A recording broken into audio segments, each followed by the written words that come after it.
अस्सलाम वालेकुम नाज़रीन, मैं हूं आपका मेज़बान फ़याज़ वलाना और आप देख रहे हैं फ़याज़ वलाना ऑफिशियल यूट्यूब चैनल। हस्बे वादा आज के दूसरे व्लॉग में आपकी खिदमत में हाजिर हूं। पीटीआई के झगड़ों पे बात करनी है, वो बात लंबी हो जाएगी, इसलिए मैं चाहता हूं ये खबरें रह ना जाएं। छोटी छोटी दो खबरें हैं। एक तो ये कि पीआईए वाला एक और एयर होस्टेस ने यहाँ कमाल किया है टोरंटो आते हुए। जो जो पीआईए की निजकारी का मामला आगे बढ़ रहा है, ऐसे ऐसे पीआईए के जो लोग आ रहे हैं टोरंटो, कनाडा, ऑस्ट्रेलिया, यूके और अमेरिका से तो अभी इस तरह की खबरें नहीं। अमेरिका तो उनकी फ्लाइट से बंद है, लेकिन यूरोप में भी बंद है। तो यहाँ कनाडा में ही ज्यादा फ्लाइट्स आ रही हैं पीआईए की। और कनाडा एक ऐसा डेस्टिनेशन है कि यहाँ आके लोग आसानी से असाइलम भी अप्लाई कर लेते हैं और दीगर भी मामलात में यहाँ मुलव्वस हो जाते हैं। तो पीआईए की जो जो निजकारी करीब आ रही है, इसी तरह लोग यहाँ स्लिप होने की और उल्टी सीधी हरकतें उनके सामने आ रही हैं। आपने सुना होगा कि गुज़श्ता चंद माह के दौरान कई लोग यहाँ स्लिप हुए पीआईए के क्रू के। एक मरियम रजा थी जिन्होंने जाते हुए होटल में उनके कमरे में जब तलाशी ली गई तो वहाँ उनका पीआईए का यूनिफॉर्म लटका हुआ था, उसे वो वहाँ ही छोड़ गई और उसके ऊपर लिख दिया उन्होंने शुक्रिया पीआईए। गोरों ने फिर उसे ट्रांसलेट किया थैंक यू पीआईए। दूसरी एक फायजा मुख्तार, एक एयर होस्टेस, वो यहाँ आके स्लिप हो गई थी। उसके अलावा एक स्टूअर्ड थे जबरान बलोच, वो स्लिप हुए थे। लेकिन अब ताज़ा तरीन वारदात एक और हुई है। हिना सानी, एक पीआईए एयर होस्टेस, गुज़श्ता कल जो गुजर गया कल, उसमें यहाँ पहुंची है टोरंटो। तो यहाँ आने के बाद उनके पास से पासपोर्ट, एक रिपोर्ट में एक पासपोर्ट बताया गया और एक में मल्टीपल पासपोर्ट्स बताए गए।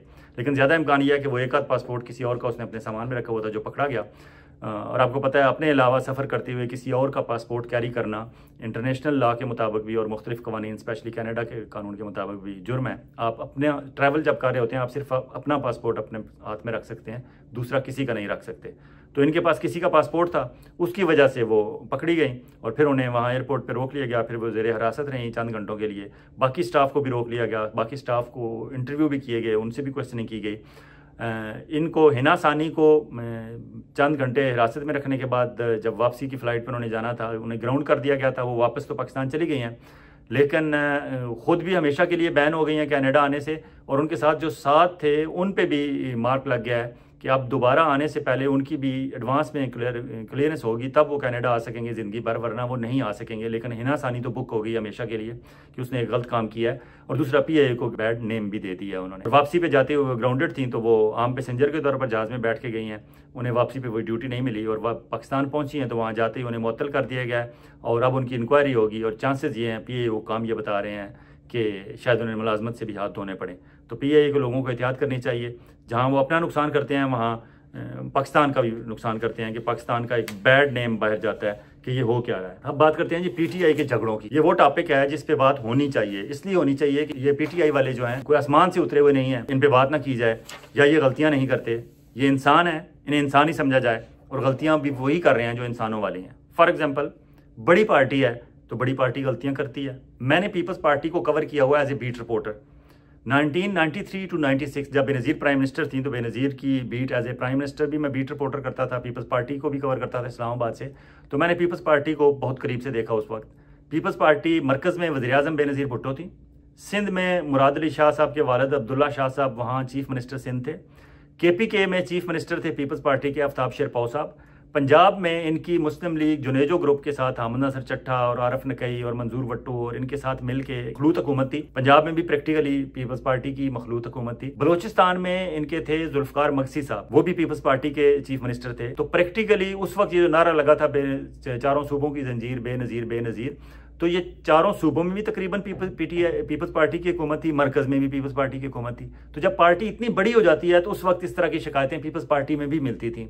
लोग लड़ते थे, झगड़ते थे, ग्रुपिंग होती थी, एक दूसरे की टांगें खींचते थे। और जब इनके इजलास होते थे अंदर से तो हमने ज़रा रिपोर्ट करना होता था, तो हमने बंदे टारगेट किए होते थे कि अंदर इस मीटिंग में फ़लाँ बंदे को जो है रब्ता करना है और उसे जो ही वो मीटिंग से निकलेंगे तो उसे पकड़ के साइड पे हो जाना है और उससे खबर लेनी है। कुछ जो होते थे वहाँ से निकल के सिर्फ हमें स्माइल देते थे, बात नहीं करते थे, ज़रा सारे लोग देख रहे होते थे। लेकिन वो जो ही अपने घर, ऑफिस या जहाँ हमारी तयशुदा जगह पे वो पहुंचते थे तो वहाँ हमने भी पहुंच के तो उनसे खबर ले लेनी होती थी और फिर वो खबरें अखबार की जीनत बनती थी कि ये हुआ। तो ये लड़ाई झगड़े, जितनी बड़ी पार्टी होगी उसमें लड़ाई झगड़े होंगे, ये होता है। इतनी बड़ी पार्टी इस वक्त मकबूलियत के इंतहा पे है ये पाकिस्तान तहरीक इंसाफ। और इस वक्त पाकिस्तान में कराची से लेकर आप देखें कराची में पीटीआई का कितना ज़ोर है, फिर केपीके में कितना ज़ोर है, पंजाब में नेक टू नेक जा रही है। इस्लामाबाद का इमरान खान दावा करता है तीनों में से कोई भी हल्का खोल के देख लें हम वहाँ पॉपुलर हैं, हम जीते हुए हैं। इसी तरह बलूचिस्तान तक जो है आप देखें, वहाँ से सदाम तरीन जो एक बंदा है, सालार खान काकड़ आया, वहाँ से ऐसी ऐसी यूथ सामने आ रही है। और फिर कासम सूरी ने वहाँ बड़ा काम किया हुआ था, फिल वक्त वो अंडरग्राउंड है, लेकिन इससे पहले वहाँ बहुत काम किया हुआ था। तो हत्ता के पशीन में मौलाना फजल रहमान जाके इलेक्शन लड़े, वहाँ PTI वालों ने टफ टाइम दिया मौलाना फजल रहमान को। तो पाकिस्तान का शायद ही कोई शहर ऐसा बचा हो जिसमें PTI का छोटा बड़ा अच्छा फाल किस्म का यूनिट ना हो। जब इतनी बड़ी पार्टी होगी तो फिर लड़ाइयाँ झगड़े तो होंगे। और फिर ओवरसीज़ पाकिस्तानियों में भी ये, फॉर एग्जांपल अगर हम कहते हैं कि 85 to 90% ओवरसीज़ पाकिस्तानी PTI के साथ हैं, तो वहाँ से भी फिर इस तरह के बर्तन खड़कने की आवाज़ें आती हैं। हमारी खुद यहाँ टोरंटो में नहीं संभाली जा रही PTI। इतने जितने लीडर हैं, इतने ग्रुप हैं, और जितने ग्रुप हैं इतनी कहानियां हैं। हमारे व्हाट्सएप पे हर वक्त उनकी आपस की लड़ाइयाँ और उनके आपस में जो एक दूसरे से लड़ते हैं, फिर उनके वॉइस नोट्स होते हैं, वो हमें भेजते रहते हैं। हम उन्हें कहते हैं खुदा के बंदो, हम मीडिया वालों को आप क्यों भेजते हो अपने अंदर की कहानियाँ, अंदर की खबरें? हमारे पास इतना टाइम नहीं है कि हम आपकी लड़ाइयाँ सुने। लेकिन वो भेजते हैं इसलिए कि कहीं दूसरे ग्रुप ने पहले ना भेज दी हो और हमारे जहन में ये तासर उनके बारे में वो ना बन जाए। वो उनके तासर को ज़ाहिर करने के लिए जो इन्होंने उनको कहा होता है वो भी नोट्स हमें भेज देते हैं। तो लड़ाइयाँ होती हैं हर जगह, ये बिल्कुल यही मंजर है। और स्पेशली लड़ाई इसलिए भी होती है कि इनकी मरकजी क़यादत नहीं है इस वक्त, वो बिहाइंड द बार है। इमरान खान जिनकी बात चलती है, जिनकी बात सारी हर पार्टी वर्कर को माननी पड़ती है, वो पाबंद सलासिल हैं। सीनियर दूसरे नंबर 2 हैं उनके शाह महमूद कुरैशी, वो भी पाबंद सलासिल हैं। प्रेसिडेंट हैं PTI के परवेज़ इलाही, वो भी पाबंद सलासिल हैं। बाकी जो लीडरशिप थी, जो जिनका कमज़ोर गुर्दा या मसाना था, वो पार्टी छोड़ के चले गए। जिनके अभी भी गुर्दे में और मसाने में थोड़ी बहुत है हिद्दत है, वो या रुपोश हैं या कहीं छुपे बैठे हैं, कहीं से नामालूम मकाम से वो ऑनलाइन मीटिंग्स अटेंड कर रहे हैं, या बैरून मुल्क हैं शहबाज गिल जैसे, यहाँ से वो कोर कमेटी को अटेंड कर रहे हैं और यहाँ से मशवरे दे रहे हैं। और यहाँ से मशवरे देते हुए आज भी कोर कमेटी का जो इजलास हुआ उसमें शहबाज गिल साहब बड़े फ़ख्र से बता रहे हैं कि मैंने ये भी बात की, मैंने ये भी बात की, मैंने ये भी बात की। शहबाज गिल साहब आप अमेरिका में बैठे हुए हैं और यहाँ से आप ऑनलाइन बैठ के सारी बातें कर सकते हैं। अगर आप पाकिस्तान में मौजूद होते और उस कोर कमेटी को आप पाकिस्तान में बैठे हुए अटेंड करते तो यकीनन आपका ये जोश जज्बा इस तरह का ना होता। अलबत्ता बाहर बैठने का जो फ़ायदा है वो आप बिल्कुल ठीक उठा रहे हैं, लेकिन आप ये ज़हन में रखें जो वहाँ जो बैठे हुए हैं उनकी अपनी मजबूरियाँ और मसाइल हैं, उन्होंने अपने हालात देख के चलना है। और ये हालात देख के चलने की वजह से ही बहुत सारे लोगों पे उंगलियाँ उठाई जा रही हैं PTI वालों की। हर PTI का मेन जो इस वक्त मरकज़ पे मंजर पे जो लीडर हैं, एक दूसरे पे शक कर रहा है, दूसरा तीसरे पे शक कर रहा है और तीसरा पहले वाले पे शक कर रहा है। और एक और भी लड़ाइयों की अब वजह है ये जो सोशल मीडिया है, ये this is a new phenomena, ये एक नया फिनोमेना है हमारी लोगों की ज़िंदगी में। इससे पहले पॉलिटिकल पार्टीज, जिस वक्त की मैं बात कर रहा हूँ, बेनज़ीर भुट्टो थी और चारों सूबों में इनकी थी, उस वक्त ये सोशल मीडिया नहीं था। इसके बावजूद भी लड़ाइयाँ होती थी और वो हमारे तक आती थी, हम अखबार में छापते थे, 24 घंटे बाद अखबार में छपती थी, फिर लड़ाई होती थी, फिर उनका जो जवाब होता था वो अगले 24 घंटे बाद अखबार में छपता था। रेडियो TV में तो इस तरह की बातें नहीं होती थी, लेकिन अखबारात में छप जाती थी, लेकिन उन्हें लोगों को रिस्पॉन्ड करने का टाइम मिल जाता था। अब क्या होता है कि सोशल मीडिया की वजह से एक बंदे ने इल्ज़ाम लगाया, वो इल्ज़ाम सोशल मीडिया पे गया, अभी उस बंदे ने जिसके बारे में इल्ज़ाम होता है उसने अभी वापस वो रिस्पॉन्ड बैक भी किया नहीं होता, तो आगे से जवाबी हमला शुरू हो जाता है दूसरे ग्रुप की तरफ से। अब वो दूसरे ग्रुप का हमला इतना स्ट्रांग होता है कि उस पहले वाले के पास जब वापस बात पहुंचती है तो वो कहता है कि अगर उन्होंने ये ना कहा होता तो फिर तो मैं वजाहत करता, अब तो इन्होंने बात आगे बढ़ा दी, अब तो ये बात वापस नहीं आ सकती। तो यही होता है कि सोशल मीडिया बहुत तेज़ है और सोशल मीडिया का बहुत सारे लोगों को अंदाज़ा भी नहीं है इसके साथ प्ले किस तरह करना है, इसके साथ इसके यूज़ किस तरह करना है। बहुत सारे लोगों ने ट्विटर अकाउंट है तो उनके पास फेसबुक नहीं है, फेसबुक है तो यूट्यूब पे वो नहीं है, यूट्यूब है तो टिकटॉक पे नहीं है, टिकटॉक है तो किसी और उस प्लेटफॉर्म पे नहीं है। और फिर उन्होंने टीम रखी हुई है, आगे लड़के रखे हुए हैं, लड़कियां रखी हुई हैं जो उनके बिहाफ पे काम करते हैं। उनको कहा और जाता है, बयान स्टेटमेंट कुछ और बना के चला देते हैं और उन्हें रिस्पॉन्ड बैक करने का भी अंदाज़ा नहीं होता।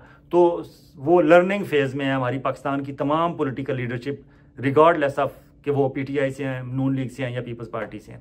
तो ये सोशल मीडिया भी इन लड़ाइयों में बहुत किरदार अदा कर रहा है। और फिर सोशल मीडिया पे जो एक्टिविस्ट हैं और जो उनके वर्कर हैं, उनको भी लीडर तक बात पहुंचने से पहले वो आपस में बिल्कुल हज़ारों लाखों की तादाद में रिएक्ट कर चुके होते हैं, एक दूसरे के घर पहुँच चुके होते हैं, एक दूसरे को गालियाँ दे चुके होते हैं। तो वो फिर लड़ाइयाँ तो होनी है। और फिर जी इमरान खान ने एक और गलती की उसमें ये की कि इमरान खान ने पार्टी एल्डर्स को अहमियत नहीं दी। और पार्टी एल्डर्स को अहमियत ना देने की वजह से, अगर इमरान खान ने जब वो बरसर इक़्तिदार थे या बिहाइंड दी बार नहीं थे, उससे पहले पार्टी एल्डर्स को उन्होंने अहमियत दी हुई होती, तो इस तरह की लड़ाइयों झगड़ों में, जिस तरह की अब इस वक्त लड़ाइयाँ हो रही हैं, लड़ाइयों झगड़ों में वो पार्टी एल्डर्स बैठ के इनसे बात करते और इनको समझाते और फिर कोई ये लड़ाइयाँ आगे ना बढ़ती।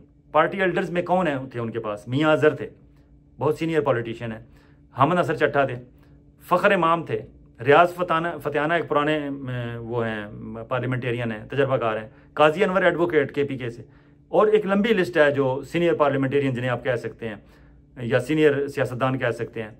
अगर इनको इमरान खान ने कोई एल्डर्स काउंसिल अपनी बनाई हुई होती तो इस तरह की लड़ाइयाँ झगड़े एल्डर्स के पास जाते और एल्डर्स बिठा के दोनों को मामला सेटल कराते।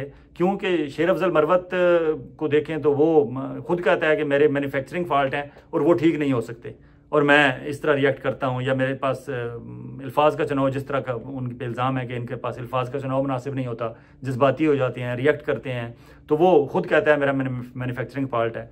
तो इस तरह के जो इनके मैन्युफैक्चरिंग फॉल्ट है वो कोई एल्डर ही इनके ठीक करा सकता है, अदरवाइज तो उन्होंने आपस में लड़ते ही रहना है। और एनीहो, अब लड़ाई में मेन लोग कौन है? इमरान खान ने अहमियत दी थी जब पकड़ दकड़ शुरू हुई थी 9 मई के बाद, तो इमरान खान ने ये कहा कि ये वोकला जो होते हैं, ये इनको अगर अहमियत दी जाए और इनको पार्टी लीड करने का मौका दिया जाए तो इनकी एक सहूलत ये होती है कि ये खुद लॉयर होते हैं। जहाँ इनका कोई इशू होता है कहीं, तो ये फ़ौरन, एक तो पहले फौरी तौर पर अरेस्ट नहीं होते, ये पूरे लॉ को देखते हैं कि हाँ भाई मुझे जो आपके पास आर्डर हैं अरेस्ट करने के, वारंट हैं, वो दिखाएं, और जल्दी जल्दी अरेस्ट नहीं होते। अरेस्ट हो जाएं तो ये खुद कोर्ट में जाके अपनी बेल वेल करा लेते हैं, अगर खुद ना कराएं तो इनके साथी इनकी करा लेते हैं, और अगर साथी भी ना करा सकें तो कम से कम बार एसोसिएशन और बार काउंसिल और वो पूरा एक ग्रुप होता है इनके पीछे, तो वो सारे एक्टिव होते हैं। तो और फिर इनके सामने कोर्ट में जब ये जाते हैं तो जज से भी नहीं ये मरगूब होते, मजिस्ट्रेट से भी नहीं डरते, SHO से भी नहीं डरते, तो ये बात कर सकते हैं और वोकल भी होते हैं और इनके पास टाइम भी इनफ होता है इस तरह की एक्टिविटीज़। तो इमरान खान ने अहमियत दी, और उस अहमियत का नतीजा ये हुआ कि इस वक्त इनके सफ़े अव्वल में जो एक्टिव हैं उनमें कौन है? बैरिस्टर गोहर अली हैं, चेयरमैन है, वो भी लॉयर हैं। अली शेर अफजल मरवत लॉयर भी हैं, 16 साल जज भी रहे हैं, सिविल जज रहे हैं, वो भी लॉयर हैं। फिर बाकी उमैर नियाजी MNA हैं, 93-95,000 वोट लेके मियाँ वाली से MNA बने हैं, वो भी लॉयर बैरिस्टर हैं। इसी तरह एक पूरी लंबी लाइन है इनकी, चाहे लतीफ़ खोसा साहब हैं, खुरम खोसा हैं, या अजहर सिद्दीक हैं, या एक पूरी लॉयर्स की एक लंबी, ताकि बाबर अवान हैं, वो हैं अपने शौकत बसरा साहब हैं, तो लॉयर्स की एक बड़ी तादाद है। लेकिन एक दूसरे की टांगे खींचे जा रहे हैं, और इन सब के बड़े सुर्खेल हामिद खान साहब जो बहुत बड़े लीडर हैं लीगल फर्टर्निटी के, लेकिन वो कर क्या रहे हैं? अगर देखा जाए तो जितने PTI वालों ने इमरान खान के या एज ए पार्टी जितने केसेस आ रहे हैं, वो इस वजह से नहीं आ रहे कि उनका मौकफ कमज़ोर था, वो इस वजह से आ रहे हैं कि उनकी प्लानिंग कमज़ोर थी। उन्होंने राइट टाइम पे राइट जगह पे जाके स्ट्राइक नहीं किया, और अगर किया तो वहां जाके प्रॉपर तैयारी से नहीं गए, एक दूसरे की तरफ देखते रहे हैं, क्योंकि कोई डिसिप्लिन नहीं था, कोई पता नहीं था कि किसने काम कौन सा करना है, मेन लीडरशिप बाहर ना होने की वजह से, और कोई प्रॉपर तंजीम और स्ट्रक्चर ना होने की वजह से। हत्ता कि अभी भी ये डिसाइड कर रहे हैं कि कोर कमेटी में से कौन सा नाम जाएगा और डायरेक्टली कौन सा जाएगा। आज की भी जो इनकी गुज़श्ता कल की कोर कमेटी की मीटिंग हुई है, उसमें कुछ चीज़ें इन्होंने तय की हैं जो इंतहाई बुनियादी चीज़ें इन्होंने तय की हैं। इससे पहले ये बहुत पहले तय हो जानी चाहिए थी, लेकिन इतने लड़ने के बाद एक दूसरे के गले गिरबान तकरीबन पकड़ते पकड़ते रह गए हैं। पिछली मीटिंग में नियाजुल्लाह नियाजी और शेर अफजल मरवत और वगैरह वगैरह जिनके नाम रिपोर्ट हो रहे हैं, तब जाके उन्होंने बहुत बुनियादी चीज़ें तय की हैं। दूसरा यह है कि इनका मौकफ कमज़ोर भी नहीं था। हाँ, अलबत्ता जो उनके मुखालिफ थे उनका मौकफ ये नहीं था कि उन्होंने सजाएं नहीं इसलिए दिलवा लिया कि उनका मौकफ ठीक था। उनका मौकफ ठीक नहीं था, उनके पीछे एक खाकी वाले थे, खाकी वर्दी वाले थे इसलिए। और खाकी वर्दी वालों ने किस तरह मैनिपुलेट किया जजेस को, वो तो आपने उनसे 6 जजेस का जो लेटर है उसमें उस चीज़ को देख लिया। इसलिए अभी हमारा इल्ज़ाम नहीं है मेरे जैसों का, ये एक हकीकत है, और जब तक उस हकीकत का कोई तस्फिया नहीं हो जाएगा, किसी नतीजे पर हम नहीं पहुंच जाएंगे, उस वक्त तक हम पूरी कौम ये मानने पर मजबूर हैं। क्योंकि इस्लामाबाद हाई कोर्ट के 6 सीनियर तरीन जज साहबान ये कह रहे हैं कि ISI ऑपरेटिव्स ने मैनिपुलेट किया, हमें फैसले अपनी मर्जी से करवाए, हम पे दबाव डाला। तो इसलिए हम ये कहने में हक बजानिब हैं कि PTI ने और इमरान खान ने जितने केसेस अब तक आ रहे हैं वो अपने कमज़ोर मौक़िफ़ से नहीं आ रहे, बल्कि मुखालिफ साइड पे जो उनका मुखालिफ थे उनके हाथ में वो दबाव वाली चाबी थी और वो ISI ऑपरेटिव्स थे, इसलिए वो केसेस इमरान खान और PTI हारती रही है। अब आगे ये जो तजवीज़ किया है इन्होंने जुडिशल कमीशन, उसके में भी देखें तो सुप्रीम कोर्ट का फुल रेफरेंस अगर हो जाता तो शायद प्रोसीडिंग के हम किसी हतमी नतीजे पर पहुंचते, लेकिन उस वक्त तक जब तक वो हतमी नतीजे पर नहीं पहुंचेंगे हम इसी को ही हरफ आखिर समझेंगे। अब हामिद खान साहब का किरदार जो है वो देखा जाए कि लॉयर्स के बाकी लॉयर्स का तो जहाँ भी था, हामिद खान साहब का क्या किरदार है? पार्टी के बानी अरकान में से हैं, बिल्कुल ठीक बात है, और इमरान खान के साथ सिंसियर भी थे, हैं भी, लेकिन उन्हें समझ नहीं आ रही, या उनका तरीका वारदात जो है वो कोई काबिल कबूल नहीं है उनके वर्कर्स के लिए, या आम आदमी की समझ से बाहर है। मैंने खुद उनका इंटरव्यू किया चंद महीने पहले, वो यहाँ टोरंटो आए अपने बेटे से और बेटे की फैमिली से मिलने, तो मैंने उनका इंटरव्यू किया और तवील इंटरव्यू था, तकरीबन 2-2.5 घंटे का इंटरव्यू था, जिसे हमने 2 पार्ट्स में ई आवाज़ टेलीविज़न पे, उनकी वेबसाइट पे भी पड़ा हुआ है और यूट्यूब पे भी पड़ा हुआ है। अगर आप चाहें तो उनकी प्लेलिस्ट में से जाके देख सकते हैं, या वैसे भी आप गूगल करें फयाज़ वलाना प्लस बुलियन ऑपरेटर के साथ फयाज़ वलाना प्लस हामिद खान, तो आपको वो दोनों इंटरव्यूज़ मिल जाएंगे। उसमें मैंने पूरी कोशिश की कि हामिद खान साहब के मसला क्या है, ये क्यों उस तरह खुल के बाहर क्यों नहीं आ रहे, खुल के काम क्यों नहीं कर रहे। ये पाकिस्तान के इतने तकरीबन 2,30,000 रजिस्टर्ड लॉयर हैं पाकिस्तान भर में, तमाम बार काउंसिल्स के जो ताज़ा तरीन फिगर्स हैं। 2,30,000 में से अगर ये कभी आसमान जहांगीर ग्रुप जीत जाता है, कभी हामिद खान ग्रुप जीत जाता है, तो ये तकरीबन 50-50 हैं। अगर 2,30,000 में से 1,15,000 या 1 लाख भी अगर हामिद खान साहब के फॉलोअर हैं और हामिद खान साहब के साथ चलने वाले लॉयर हैं, इतनी बड़ी फौज इनके हाथ में है, तो ये उसे एक्टिवली यूज़ क्यों नहीं कर रहे। तो मैंने महसूस किया कि ये इमरान खान साहब से नाराज़ हैं। ये समझते हैं कि मुझे वो अहमियत नहीं दी गई जो दी जानी चाहिए थी। ये समझते हैं कि शाह महमूद कुरैशी और जहांगीर तरीन को जो अहमियत रही है, एक जनरल सेक्रेटरी बन गया था और एक सीनियर वाइस चेयरमैन रहा, तो मुझे इन दोनों में से कोई ओहदों में से दिया जाना चाहिए था। हामिद खान साहब, आप लॉयर हैं, आप उधर आपके पास इतना टाइम नहीं होता अपने केसेस से हट के आप इधर पॉलिटिक्स में टाइम दे सके। Shah Mahmood Qureshi full time politician है और इसलिए उन्हें वो ओहदा मिला, और जहांगीर तरीन साहब सेक्रेटरी जनरल पार्टी के इसलिए बने थे कि वो बिजनेसमैन है और उनके पास इनफ टाइम था, वो पार्टी को दे रहे थे। वो चले गए, उसके बाद असद उमर और उमर अयूब और बाकी लोग आते रहे, क्योंकि आप एक्टिव नहीं हुए। आप एक्टिव होते तो शायद आपको भी दे देते, लेकिन नहीं हो। ये वजाहत तो PTI वाले करेंगे, लेकिन मेरा जो अंदाज़ा है, जो मुझे समझ आ रही है, अब अगर बात लॉयर्स पे आ गई है, ये तो आपकी फील्ड है, ये तो आपकी फर्टेनिटी है, और आपके पास 1,10,000 1,15,000, बल्कि अब तो अगर आज इलेक्शन हो फिर तो शायद ये बहुत नंबर ज़्यादा है, क्योंकि वकला पाकिस्तान भर के वकला की बिरादरी में से भी इसी तरह, जिस तरह जनरली पाकिस्तान में कहा जाता है कि 60 to 65% या इन सम सिटीज़ 70% लोग इमरान खान के साथ हैं, तो इसमें लॉयर्स में भी शायद परसेंटेज वही होगी कमोबेश। तो इतनी बड़ी तादाद आपको अगर लीड करें तो वाकई आप एक बहुत बड़ी तहरीक को लेकर चल सकते हैं और बेहतर रिजल्ट्स ले सकते हैं। लेकिन आप हिचकिचा रहे हैं, लेकिन आप पे इल्ज़ाम लगाने वाले ये लगा रहे हैं, और स्पेशली सुप्रीम कोर्ट के वो रिपोर्टर जो सुप्रीम कोर्ट को बहुत करीब से कवर करते हैं, वो ये इल्ज़ाम लगा रहे हैं कि आपकी ज़ाती दोस्ती है काजी फायज़ ईसा साहब के साथ, और आप काजी फायज़ ईसा साहब को बचाने की कोशिश कर रहे हैं, या बचाने की कोशिश नहीं भी कर रहे तो उन्हें वे आउट दे रहे हैं, या वे आउट नहीं भी दे रहे तो आप उनके साथ उस तरह सख्ती से बात नहीं कर रहे अपनी ज़ाती दोस्ती की वजह से, या आपका शायद स्टाइल ही है। और अब तो आपके साथ ताज़ा इमरान खान ने आपको, वो नाराज़गी भी नहीं होनी चाहिए कि इमरान खान ने आपको सेनेटर बना दिया। हालांकि आपको पता है कि पंजाब में 2 सीटें इमरान खान जीतने की पोजीशन में थे, उन दोनों में से उन्होंने एक आपको सीट दे दी, दूसरी जुल्फी बुखारी को कोशिश की, जुल्फी बुखारी के कागजात रद्द हो गए तो अलामा राजा नासिर अब्बास साहब बनेंगे। वहाँ और कैंडिडेट्स की लंबी लिस्ट थी, लेकिन इमरान खान ने आपको प्रायोरिटी दी। इसी वजह से प्रायोरिटी दी कि आप बानी अरकान में से हैं और आप वो समझते हैं कि आप नाराज़ भी हैं और आप पे जिम्मेदारियां भी बढ़ी हैं केसेस के हवाले से और इस लीगल फर्टर्निटी को लीड करने के हवाले से। तो इमरान खान ने आप पे ताज़ा अपना अभी मोहब्बत का इजहार किया है। अभी तो इमरान खान की दी हुई इस अनायत के नतीजे में जो आपने अपने गले में फूलों के हार पहने हैं, उन फूलों के हारों की पत्तियां भी अभी खुश्क नहीं हुई, और आप इतनी जल्दी ये स्टेटमेंट दे रहे हैं। आपने स्टेटमेंट ये दी है कि जनाब चीफ जस्टिस की सरबराही में 5 रुकनी एक बना दिया जाए, कमीशन बनाया, आपने कहा है कि कोर्ट में बना दी जाए। हामिद खान साहब, आप पहले नाराज थे, ठीक था, लेकिन अब नहीं, अब आप सेनेटर हैं। और इमरान खान ने एक और तजर्बा किया था। इमरान खान को अंदाज़ा हो गया था कि ये जो टेक्नोक्रेट टाइप लोग होते हैं, चाहे वो इकोनॉमी से रिलेटेड हों, चाहे वो लॉ से रिलेटेड हों, इन बंदों का कोई पता नहीं होता। जहाँ कहीं से इन्हें अच्छी ऑफर होती है, अच्छी तनख्वाह पे कहीं नौकरी मिलती है, तो ये छोड़ के फ़ौरन चले जाते हैं। तो इमरान खान ने उसका तोड़ ये सोचा कि इन्हें सेनेट या असेंबली में जगह दे दी जाए, तो शायद ये हमें छोड़ के जाने से पहले एक दफ़ा सोचेंगे। लेकिन वो भी इमरान खान का तजर्बा कामयाब नहीं रहा, क्योंकि इमरान खान ने शौकत तरीन को सेनेटर बनवाया था, जो वज़ीर ख़जाना थे एक्स इनके, सिर्फ इसलिए कि कम अज़ कम 6 साल की तनख्वाहें उनकी एज ए सेनेटर पक्की हों, तो वो बंदा अब इधर उधर ना देखे और फोकस होके मेरी पार्टी के साथ और मेरे एजेंडे के साथ ही रहे। लेकिन शौकत तरीन साहब अब कहाँ हैं, नोबडी नोज़। तो ये इमरान खान अब हामिद खान साहब को इन्होंने इज़्ज़त दी है। अल्लाह ना करे कि ये भी ऐसे साबित हों, लेकिन हामिद खान साहब को मुबारकबाद। लेकिन अब आपने ताज़ा तरीन हामिद खान साहब ने जो काम किया, उन्होंने एक टीवी इंटरव्यू में उन्होंने कहा, जब उनसे पूछा गया कि नईम हैदर पंजोता ये कह रहे हैं, जो इनके मौक़िफ़ से डिफरेंट बात थी, तो इन्होंने फौरी तौर पर वहाँ के मैं नहीं जानता कौन है नईम हैदर पंजोता। हजूर ये कोई अच्छा रवैया नहीं था एज ए सीनियर वो पार्टी लीडर। अगर आप पार्टी लीडर हैं, ऑब्वियसली सेनेटर हैं तो पार्टी लीडर भी हैं, आप सिर्फ लॉयर नहीं हैं, आप पार्टी लीडर भी हैं। दूसरा, शेर अफजल के बारे में जब शाहजेब खानजादा थे शायद, उन्होंने जब क्वेश्चन किया तो आपने कहा कि मैं किसी के कहे का जिम्मेदार नहीं। आपका रवैया ये था कि ये कौन है, मैं नहीं इन्हें जानता। हालांकि मेरे ख्याल में आप अगर एक इतनी बड़ी पॉलिटिकल अपना लॉयर्स के ग्रुप को लीड कर रहे हैं और मुतअद्दिद बार आपका ग्रुप जीता है, तो उसकी एक रीज़न ये भी होगी कि आपको ये फ़न आता है कि अपने जूनियर्स को किस तरह साथ लेके चला जाता है। अगर ये फ़न आप अपना उस लीगल फ्रेम ऑफ वर्क में, उसमें अपनी लीगल फर्टेनिटी में आप यूज़ करते हैं, कामयाबी से यूज़ कर रहे हैं, तो यहाँ आपको क्या अमर माने है कि अपना वो फ़न आप यहाँ नहीं इस्तेमाल कर रहे।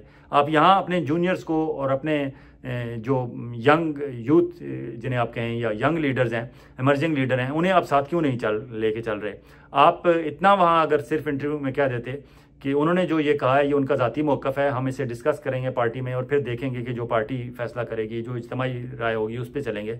लेकिन आपने इंतहाई डिक्टेटराना किस्म का वहाँ स्टेटमेंट दी और आपने इन दोनों को, ये बेचारे पता नहीं कब से अदालतों में धक्के खा रहे हैं, कब से इमरान खान के केसेस लड़ रहे हैं और सुबह दोपहर शाम इन्होंने अपनी इनकी प्रैक्टिस का पता नहीं क्या हशर हो गया इस सारे अरसे के दौरान। लेकिन आपने एक फ़िक्रे में इन दोनों को अपनी तरफ से फारिग कर दिया। हालांकि ये लोग जिन्होंने अपनी मेहनत की है रात दिन, इस तरह फारिग नहीं होते, लेकिन कम अज़ कम आपके बारे में ये तासर ज़रूर पैदा हुआ है कि आप किसी और को साथ लेके नहीं जाना चाहते, आप वन मैन शो के तौर पर चलाना चाहते हैं पार्टी और अपनी पार्टी की वकला की टीम जिसको आप लीड कर रहे हैं। लेकिन आपका रवैया जो है ये कोई पार्टी वर्कर्स के लिए और शायद आपके लीडरान तक ये रिपोर्ट पहुँचे तो उनके लिए भी काबिल कबूल ना हो। एनी हो, असल मुद्दा यह है कि आपने कहा कि जी आपकी पार्टी कहती है कि जो 6 जजेस ने लेटर लिखा है उसमें उन्हें इंसाफ दिया जाए और ऐसे दिया जाए जैसे उन्होंने ख़त में इसका तकाजा किया है। लेकिन आप चूंकि काजी फ़ायज़ ईसा साहब, आप कहते हैं कि काजी फ़ायज़ ईसा साहब की सरबराही में एक 5 रुकनी बेंच बना दिया जाए और अब वो काजी फ़ायज़ ईसा साहब की सरबराही में 5 रुकनी बेंच जो होगा उसकी तश्कील हम आपको बता देते हैं। शायद आपको भी पता है लेकिन आप बात नहीं करते या आपसे किसी ने पूछा नहीं इन रिस्पॉन्स।